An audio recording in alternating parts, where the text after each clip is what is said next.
you feel like you're just going through the motions in life? This podcast is for you. A while back, I felt just like you. It wasn't until I heard that whisper in the wind, Nadine, learn to podcast. Now I'm on a journey of discovery, interviewing others who have also leaped into the unknown. I'm Nadineo, creator of the Over 50 You Are Not Done Yet show, a podcast about personal awakenings, spiritual connections, and stories of joy. Shall we begin?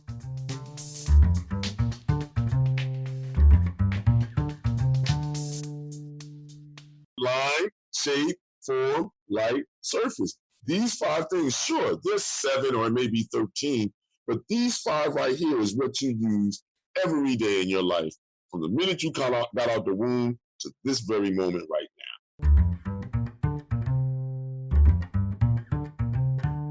Artist, teacher, and coach Don Stephens believes art is everything, that art is life itself. Today, Don shares his perspective on art, living as a full-time artist, and the artist that is inside all of us.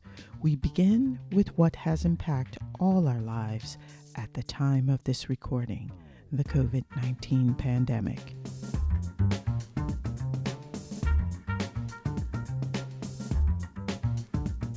I guess we have to bring up the fact that the whole world has experienced COVID-19 pandemic.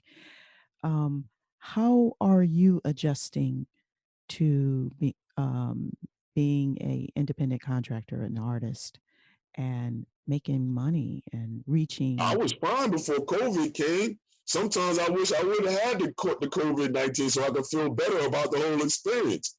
I tell people, my pockets caught COVID. Because soon as it came in, they closed down all the parks and recreation centers and all the elder centers. This is where I hustle. This is where I do a main, like 80%, 85% of my bottom line is covered by going to the elder community and servicing these people creatively. Now you shut that down, it's like, oh man. Now that 15 or that 10 to 25% or 10 to 20% of me making it off my artwork, I had to jump up real fast because you don't have that much clientele if you're focusing on other things. So I had to really diversify and come back to the internet and say, okay, I got to do these videos. I got to do everything that's newly said pounding the street. That's all it is. It's pounding the street. If somebody gives me a friend or a like on a certain picture, 100 people give me likes. I'm going through that like list and I'm sending everybody a message. And I'm dry selling everybody. Hey, how are you today? Hope your holiday is going well. Well, if you love this artwork, why not love it enough to make it join and make your whole environment bright and loving too as well? Hey, please give me a call. Or you know what, better yet, go to the Cash App and put it in and leave a note and let me know you want it. Yeah, I saw it. The digital world is nothing more than a microcosm of the street. I'm a street kid. I'm from Brooklyn, New York. That's why I like North Philly. That's why I like the streets of Philly. You see? People that come from New York, they love Philly for that reason, especially if you're from a hardened area. The first place you get intrigued by is South and North Philly. I want to know what your dream is. You know, what's your my thing is, I don't dream if I'm living it. Ooh. If I'm living it, how am I dreaming? So you're living the dream. Marine Corps for that. They said, Stevens, you need to dream. I said, no, sir, I don't need to dream if I'm living. Wow. If I'm doing it, it's not a dream. I would be in factory building. Like when I was at Coca-Cola, I had a manager over there tell me, hey, Stevens, you dream too much. I said, no, I don't. I'm observing you, watching me, seeing if I'm going to do what I need to do. I'm an artist. I'm going to do what I need to do, and then I'm going to leave you alone. No, you're not. You're a warehouse worker. No, sir, I'm an artist, and I lease out a little bit of my time. See, I understood that. I lease out a little bit of my time as a warehouseman. I never let anybody change that thought in. No one. Not even my own mother. At a certain point, you can't, once you make a decision, whether it be take a job, be independent, it's all the same thing too. You got to have discipline to get up every morning to go to a certain place. You I sure? watched my mother when we moved to New Jersey in '87 because I graduated and she didn't want me to be a crack dealer. You know Mm-hmm. what I mean? So we moved to South Jersey, Willingboro over there, across the water from Philadelphia. Mm-hmm. That's why I came to Camden in Philadelphia to find all the hoods. Mm-hmm.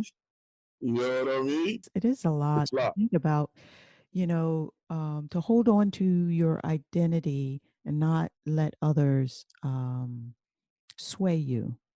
And there's so many Mm-hmm. that get swayed. Um, Well, you have to ask yourself the decisions that they're making. mm-hmm. You see, most people get weakened because they start thinking that life is about acquiring. Mm-hmm. Is life all about acquiring things? To No. get, is there other ways to get people's attention without having to acquire things to get their eye? Mm-hmm. And is that living or is it not living? That's These are some of the questions that I was running into. That's why I said I didn't understand how to live until 50.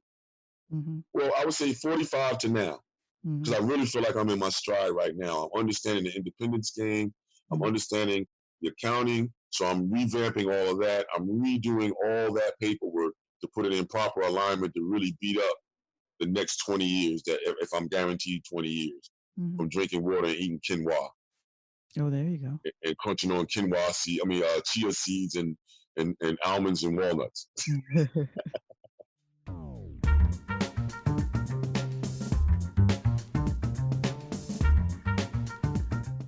For people who may be in the second stage of their life and they want to go out on their own and create a business, um, what suggestion would you have for them to make sure that they are able to keep their finances in order? Like, where did you Start with go? self first. Mm-hmm. Start with self first, meaning that you have to confirm in yourself by looking in the mirror. Mm-hmm. You're almost making a covenant with yourself. Are you really prepared to make this journey that I'm wanting to make? Mm-hmm. I would say take at least 30 days. If you got a job, don't leave the job yet. Take 30 days to assess that part of it, because Mm-hmm. you got to be strong within what it is you want to do. So if you're going to want to do that, whatever it is, merchandising, fashion, getting a restaurant for cooking, a seamstress work, anything, you got to be able to say to yourself, this is it. I'm doing it, and that's that. I'm not being deterred by anything. Mm-hmm.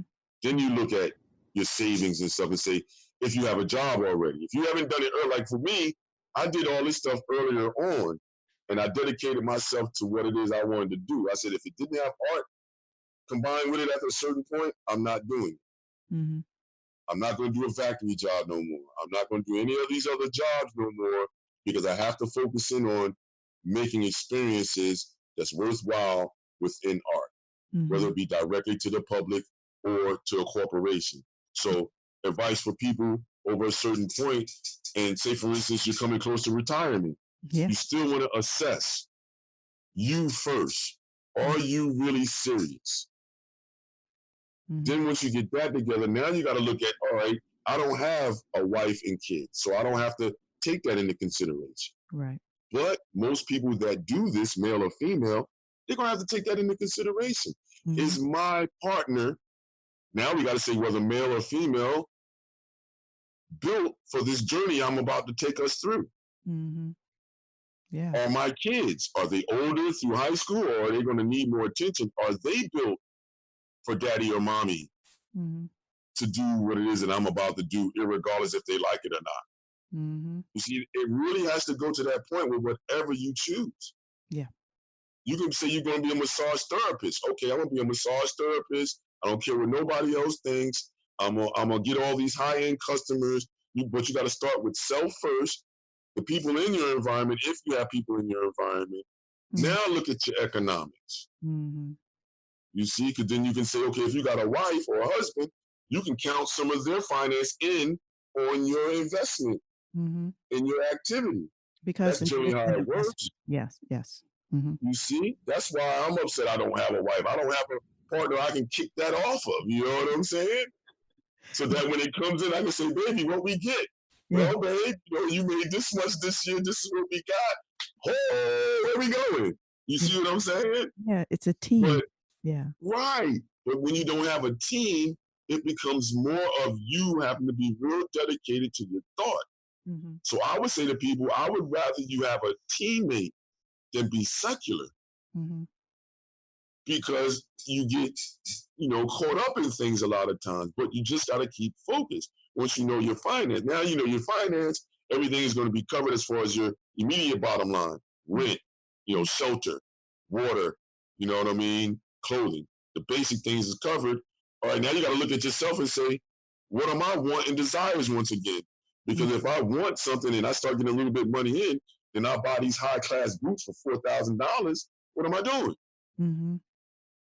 If I get the Benz or the Range Rover, yeah, you see what I'm saying? Just because I made a little bit of profit, well, in my first 3 years, you're not supposed to buy products like this. Mm-hmm. You're supposed to be focused. Focus, go right back into the business. You got to roll it back in. You got to roll it back in. You don't pay yourself. Even if you're a sole proprietorship, this is how I found out, coming towards 45 and 50.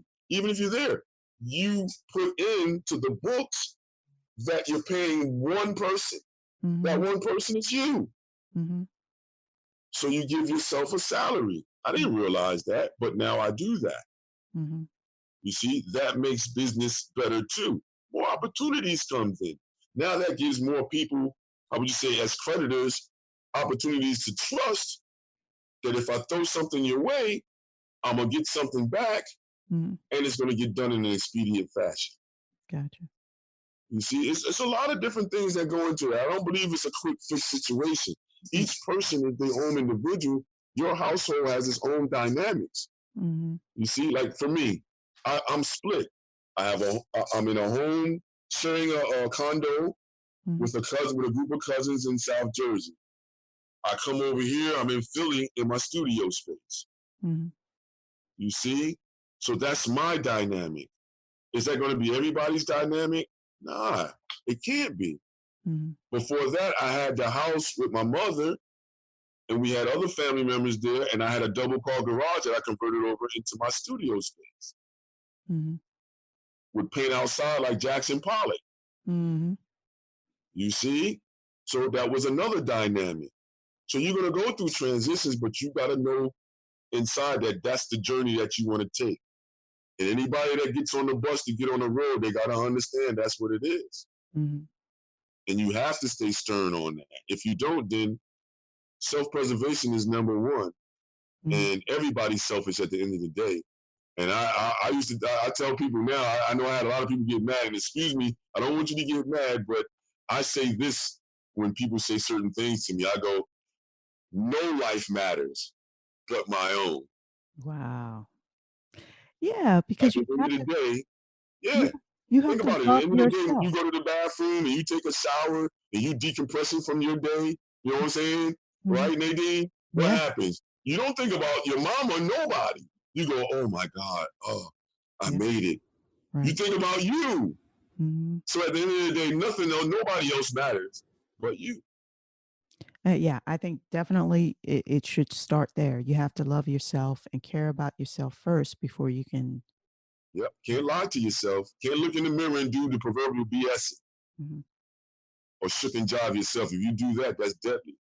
I got friends that's, just coming back around from taking a left and then got caught up. Yeah, you can get caught up. Even, getting caught up in a corporate world can be challenging too, because all of it though. You can get caught on the low end, on blue collar. Mm-hmm. And when you get caught in that blue collar, it can be oppressive too as well as the white collar in the corporate. It's deep. It's deep. Yeah, because once you fixed on that income, that's what controls your day. And people play you by it. That's the part I didn't like.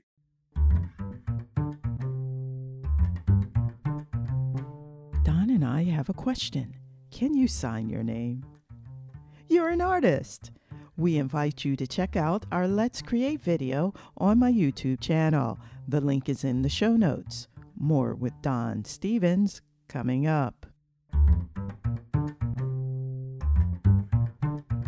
We were talking about how as one goes, another is replaced. That's what you said in terms of if you have 50 paintings, Yeah, like I don't put in my mind that it's like, oh my God, I got 50 orders. I got to do 50 paintings. No, I put in my mind, okay, this is my business. This is my journey. I got 50 offers in. This is great. Okay, I got to strategize to get these done in an efficient manner. When is my done date? Oh, I got to be done by next week. Okay, that means I might have to do 5 today. Mm-hmm. And then by the end of the day today, meaning at around about 10 or 11 o'clock tonight, I need to have those 5 done. So then if they're not done, they're close to being done so they can dry. I take a nap, then I come back and start the next 5. Mm-hmm. Now, once I build up a rhythm, I may put in 10 on the day going towards the end of what it is I'm saying these all have to be done. Mm-hmm. You see, I'm not worried about them being shook by number. I look at resolution. So it's the same thing. It's like when you know, those orders come in, that customer is not going to, like, put it to you this way then, I don't think like a stereotypical artist did. I think like an illustrator painter, meaning like a Norman Rockwell type, like a Pinkston's type. You know what I mean?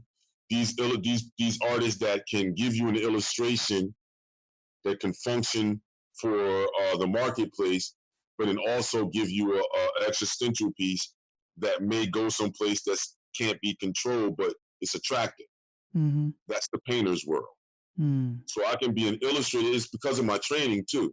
I can be an illustrator because in high school, I told you my early training was the industrial arts and everything else. So I knew how to do pen and ink and all that good stuff, prep a photograph and all of that. So to be like this whimsical, you know, artist that's, oh, I can't be constrained. I'm not that type of stereotypical artist. I'm not the type of artist that likes to fall for the, oh, you're a poet and all this good stuff. No, I'm a real man from a real part of society that really does art, does creativity. No, and nothing against nobody that's asexual, beta, all of that. I'm not even alpha. I don't fit into all of that. I'm ethereal. I'm above it all, and I'm just creating. And I'm charting my experiences as I go. I read books by a gentleman named Ben Shan, and he said one of the things the artist should be able to do is have an experience, because art is all about having an experience. You see, Henry Osawa Tanner, you see, Charles White. That's my mentor that I never met because I got all his books. That's why I started off doing charcoal drawings. And it was because of my mother's sister, my Aunt Terry. She was the educated one. She went to nursing school. She was an RN at Trenton Psychiatric Ward, master nurse at the end of the road, you know? So she was the one that introduced me to all of that stuff, Cobra. She was one of those prolific Black women back in the day that was all about, you know, grassroots and everything else. But she was all about her bread too. So that's why she became a nurse rather than anything else, because she's sure she can be a psychiatric nurse to make money. And she said, plus I like playing with people's minds. So this is the person that I learned through on all that stuff. So, you know, I don't look at business for an artist in a traditional way, especially even now. Like I filled out things to be able to upgrade everything. You see how I didn't have the buds? I'm saying this is part of the new package of the artist today. Yes. You got to be, you have to have some type of technological soundness, I guess, if that's politically correct to say it that way. I don't know. You know what I mean? But you got to be tech sound. You got to know if you got the right phone. You got to know, you know, if you don't have a lot of money, what laptop you can use to convert pictures over to get them to where they need to go to get people to see them. Because I believe now that we're at this stage of what we're talking about, I think the whole traditional way on how we look at art, galleries and all of that, it's in jeopardy right now. Because some of these virtual things, if you look over in Paris, they did a whole light show with a Van Gogh show with a virtual show that went with it. Wow. And garnered success with the virtual aspect. So then, do I really want to keep the brick and mortar if I'm getting this virtual thing off? It's a lot of art galleries and stuff that you may see fall or leave a certain arena because they put that type of pressure on if they don't change this, you know, how would say, touching rule, as I call it. Like what you hear? Subscribe, like, and share this with your friends and family. Much appreciated. Yeah, and I actually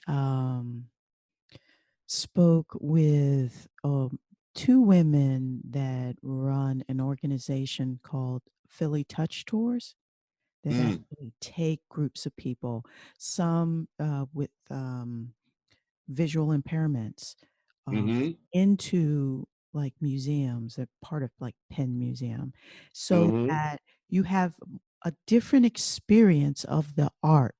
And it goes beyond that, you can't touch it.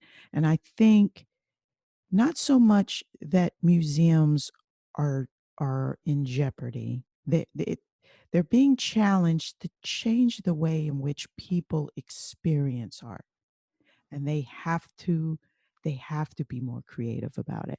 And I think that touch, you're going, Yeah, I mean, because because you think I'm about, just hearing you all the way out before I say something. That's been yeah, my problem earlier on. So I've learned how to be yeah, still and listen before you react. You right. know what I mean? You don't want to jump off the porch and get beat up. You know what I mean? No, but I'm saying it because like virtual reality is about that whole 360 experience. Like you're walking in it Right, without being there. So what I'm right. saying is that we're being prepared for different ways of experiencing things because of the power of the mind. The I mind. understand. Yeah. So now Mhm. expound from what I just said because you're All smiling. right. What I'm saying is that puts the artist like myself in a unique and interesting situation. Mhm. Because now, if you don't have a lot of art galleries that are saying, hey, submit your work. Yeah. And then now, if you have to submit it digitally and you don't have the means to do it yourself or understand how to set up something to do these lights and everything yourself, you're shot in the foot. Mm-hmm. I'm lucky because I went to art high school and Mm-hmm. learned how to set up a space for lighting for cinematography. Mm-hmm. Not because I wanted to be a cinematographer, it was because it was in the art school and they said you learn everything before you see. Right. But imagine if you don't have that and Mm-hmm. you're an artist that's just doing PDS. Yeah. How are you really connecting? Mm-hmm. Yeah. See, how are you really connecting? Because if they take away the tactile or minimize the tactile aspect of it, well, how are you going to instruct? I've Mm-hmm. seen some of these, instructions remotely, and it's hard because they have a picture on a model, and then you really can't interact with the model and the student at the same time. Mm-hmm. You got a piece of plastic or glass between you and them. Mm-hmm. So that's a very interesting and mind blowing situation when you're talking about art going into the future. Right. Because then what's the next step after that? Well, holographic stuff then. Mm-hmm. Non being around at all to have an experience. Which was kind of where I was going with it, you Well, know. I understand, but I'm saying that's also a danger Mm. because human beings are based upon touch. I It's a know. sense. You Yeah. can't get around it. You'll go crazy without it. I, they're I going don't crazy care if now. you're with males or if you're a male and you're with males or females. The Mm-hmm. bottom line of the day is that you want the touch, Mm-hmm. Yeah. and if you can't get that physical, this right here, you'll go crazy. Right. Even babies, infants that are born, They go they need, crazy. they go crazy. They need touch. I think it Gotta have it. is it goes beyond sexuality. It really is Yes, that's just what I about mean. It goes into understanding how to be educated, how mm-hmm. to learn. Mm-hmm. Like if you take away touch and just put in, visual to mind, the Mm-hmm. body is going to deteriorate Yeah. or cause stress to the mind Mm-hmm. or to both minds, upper and lower at that point. You know Yeah, what I at that mean? point for you. Yeah, because now you'd be constipated, everything else, and and you be craving things and don't know why you're craving things. You need a touch. Everybody needs a hug. When somebody wants a rub on their back, My mama left, and I'm still looking for a hug like my mama's. Yeah. You see what I'm saying? Yeah. I get mad at my aunties. It's like, why don't y'all hug me like mama did, man? Hey, y'all her homegirl. Y'all don't know how to do it. What's going on here? I don't get the feeling. Yeah. Yeah. Think about it. When you first came out the womb, who they put you on? Mama. Yeah. That's so to have the touch. Mm-hmm. Instantly, when you first come out, they don't realize that their touch is more important than mama's touch at that point because it's an infiltrator. Mm-hmm. So then that's why you get laid on the chest of your mama, so you can sync yourself with the heartbeat that you was hearing already. See, we don't look at all these things. So that's a painting. Hey, don't go anywhere. I want to tell you about our Zoom meeting draw along. It's coming up. Be sure to check it out. We hope to see you there. Now back to my interview with Don Stephens.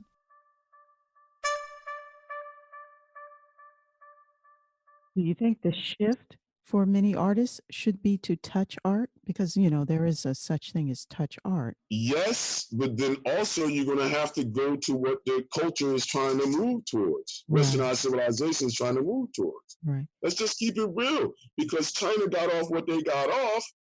Mm-hmm. Everybody is scared of China being the 5G masters. Mm-hmm. They're scared about that going forward. So now they're going to change everything in our society.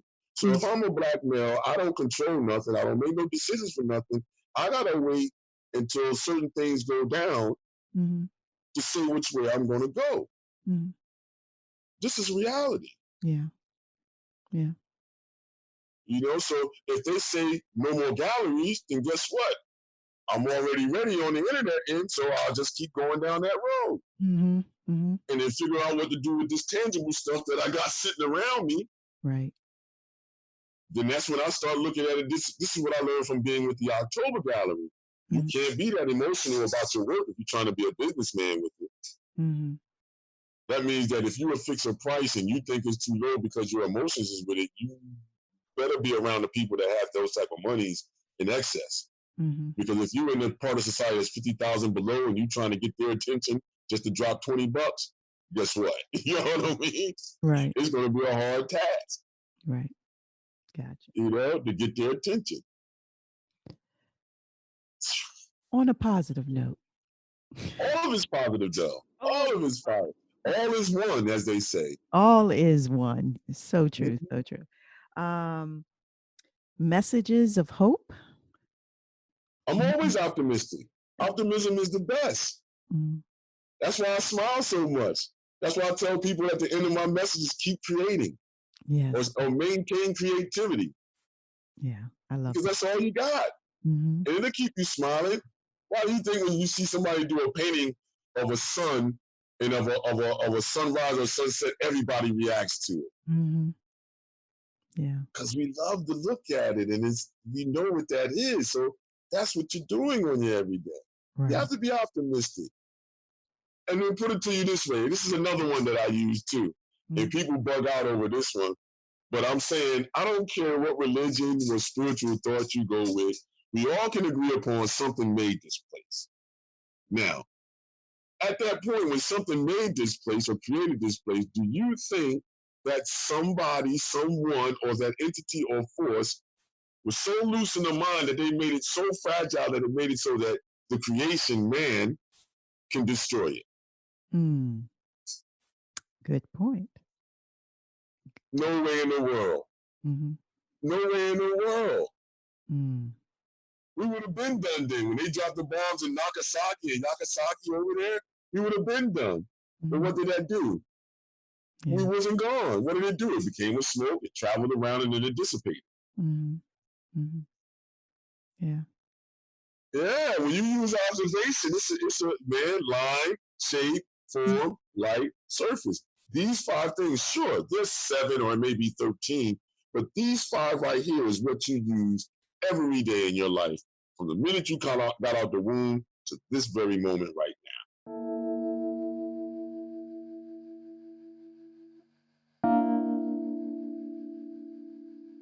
Leave the audience with your take on those 5 elements, I guess you would say, that have to do with your perception of life. These are the things that I show people that in 5 minutes, I got a person drawing that never drew before. Let's go through them. Line, shape, form, light, surface. Let's go through it. What is a line? A line is an edge. It is also a mark. How is it a mark, Don? Based upon whatever you put in your hand. If I prick my finger and put it across the screen, or put the whiteboard behind me, prick my finger and put a slash on there, I left a mark of blood behind. That's still a mark. It's representing that edge that I may be looking at. So a mark is anything left behind by an individual human being that describes the edges that they're looking at, and we call it a line. Bam. Now, what are shapes? Well, after you get your line down, you transition right into doing shapes. But there's only what? 4 universal primes, really, which is what? Circle, square, triangle, rectangle. Everything else is made off of derivatives of these right here. That's it. So now everything is transitioning from you looking at that edge. So if you're looking at a chair or something, or you're looking at the mic, you're looking at the edges of the mic and you will start making a circle. Then after you make that circle, now you're going to start making us see space, the final frontier. These are the voyages. I won't be corny then, okay. But I'm a Trekkie all day. I'm a Trekkie all day. You know what I mean? Yeah, see? There you go. Live long and prosper. You know the deal.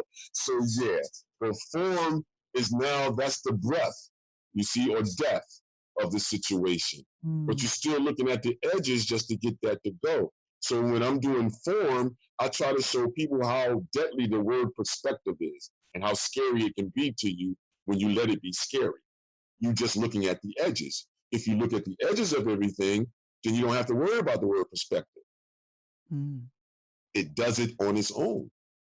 So now we got line, shape, form. Now we go to the last two, light and surface. Well, we have to have light, which would be, if we're doing charcoal drawing, tonality. If we're doing paintings, it's going to be what? Full subjective color or subtractive color at that point. You see what I'm saying? CMYK, as we say, you know, for the digital world and stuff. RGB, you see what I'm saying? These things. This is where all of that comes into play now. I'm showing people, I start them off with drawing. So we talk about tonality.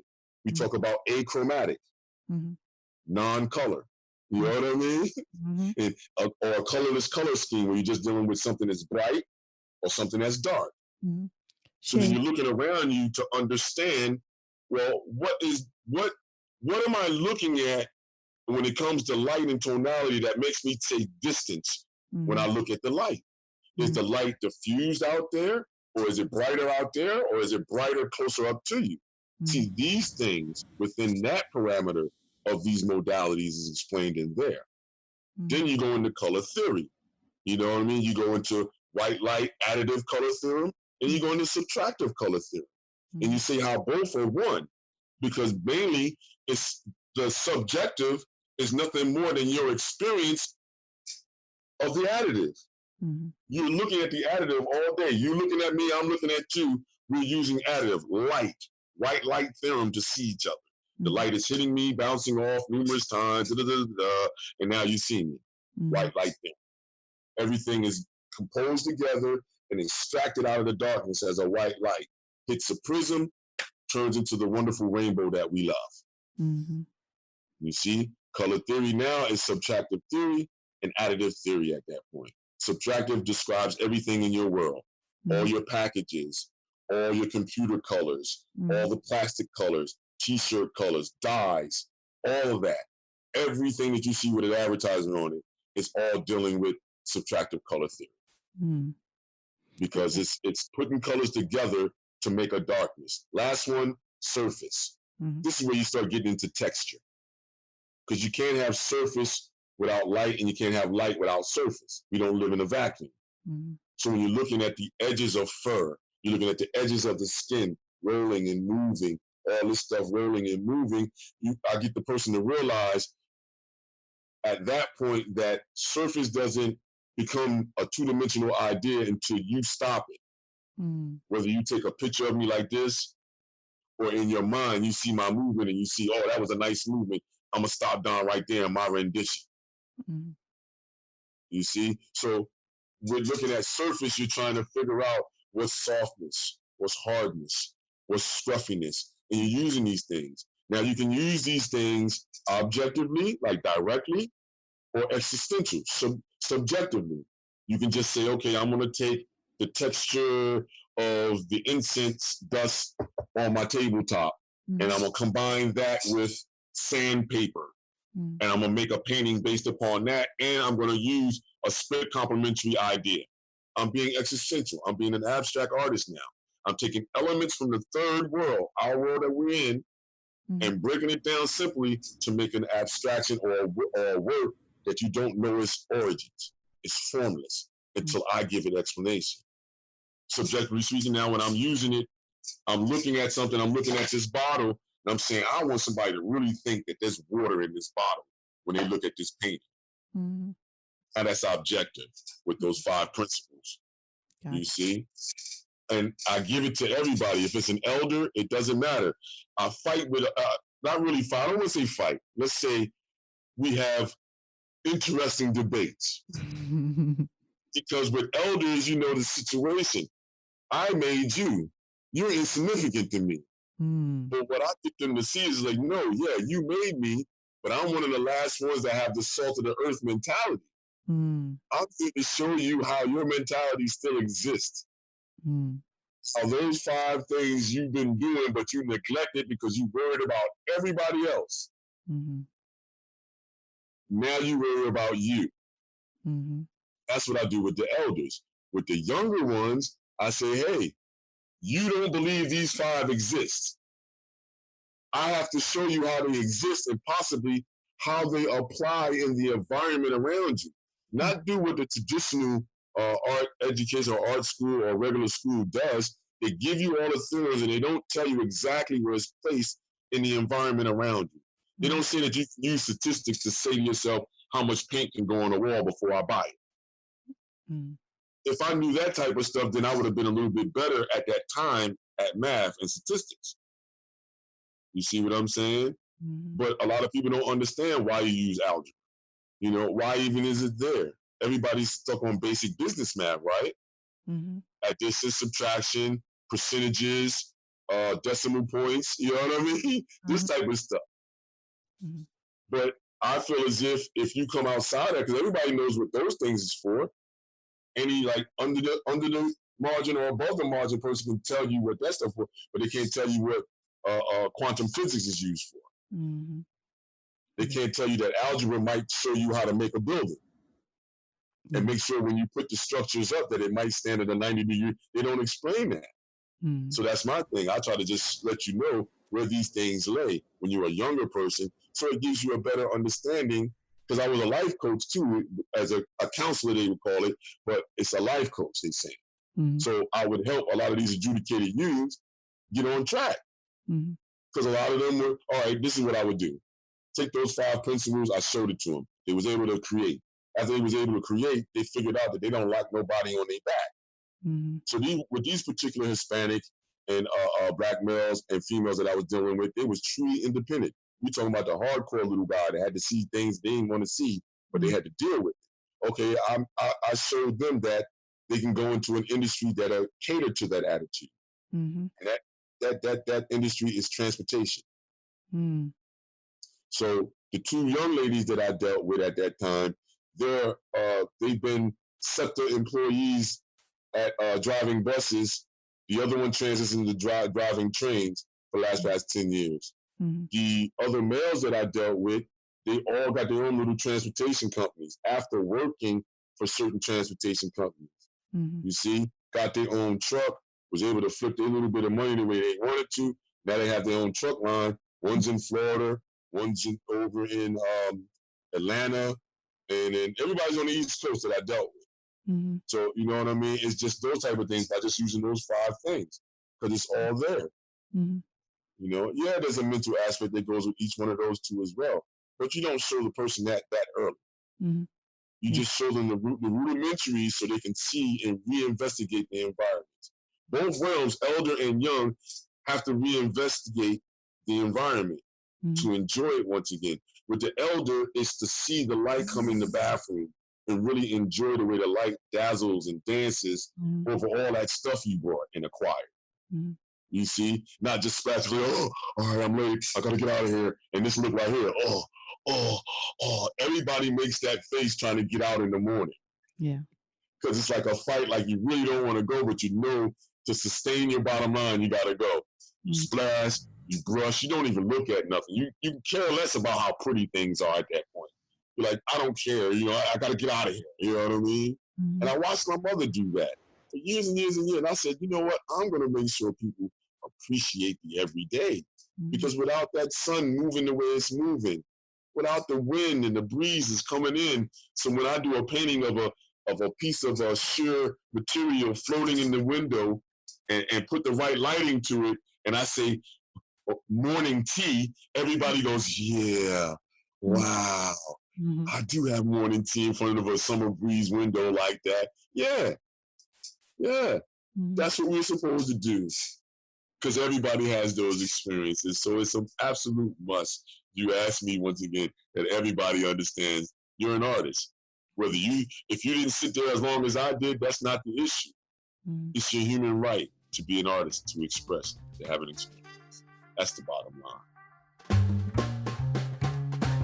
I hope you enjoyed this special extended interview with Don Stephens. Remember, perfection is a lie. Repetition is the truth. Let's keep creating. See you soon.